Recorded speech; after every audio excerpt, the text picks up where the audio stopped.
Just taking a look at the newspaper after week number 9 before we start week 10. Go back. Browns are in first. Bengals and Steelers still in contention, of course. Oilers are 8-1. Colts are 6-2.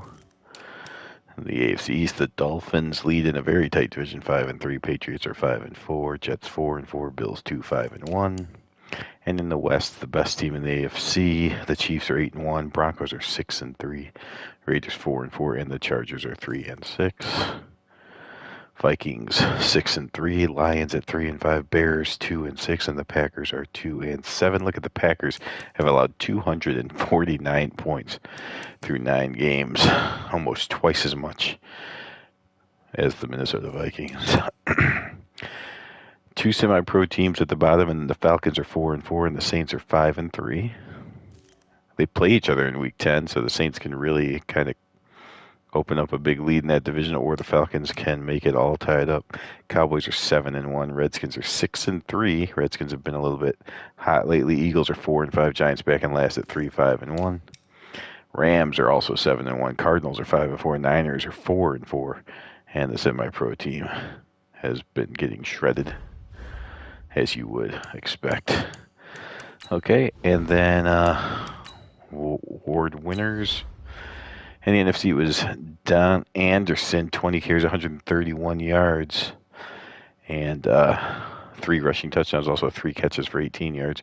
The defensive player, Alan Page, no surprise there. That's 3 sacks and 11 tackles, 1 forced fumble. Bill Nelson of the Browns, player of the week, 23 out of 37, 194 yards with a touchdown.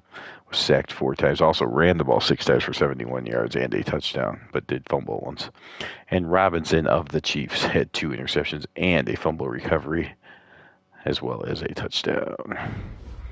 And finally, I said we would go take a look at the running backs. Fran Tarkenton actually leads the Giants in rushing yards. Interesting. But we'll go through 20, I think. So leading right now with the 12-yard lead is Willie Ellison of the Rams. Floyd Little of the Broncos. MacArthur Lane of the Cardinals at 779. Ken Willard of the 49ers, 771. Dwayne Thomas of the Cowboys, 754. Then we have a little bit of a drop down to Bob Gresham of the Saints, 660. Leroy Kelly of the Browns, 629. Ed Podolak, 618 yards, but he's done for the season. And then you got the semi-pro guy, Les Josephson of the Rams, with the second Ram up there at 570. Mike Garrett of the Chargers, 562. Ronnie Bulls at 554. Woody Campbell of the Oilers, 542. Bill Brown of the Vikings, 532. Carl Garrett of the Patriots, 528. And Steve Owens of the Lions, 501. Those are the guys over 500. Touchdowns, 8 for Willard. Podolak has got 7. Gresham and Ronnie Bull each have 6. Jess Phillips of the Bengals has 6. And then Ellison, Little, Brown, and Tucker Frederickson each have 5. All right, come back for week number 10. That is the stats through 9 weeks. Thanks for stopping by.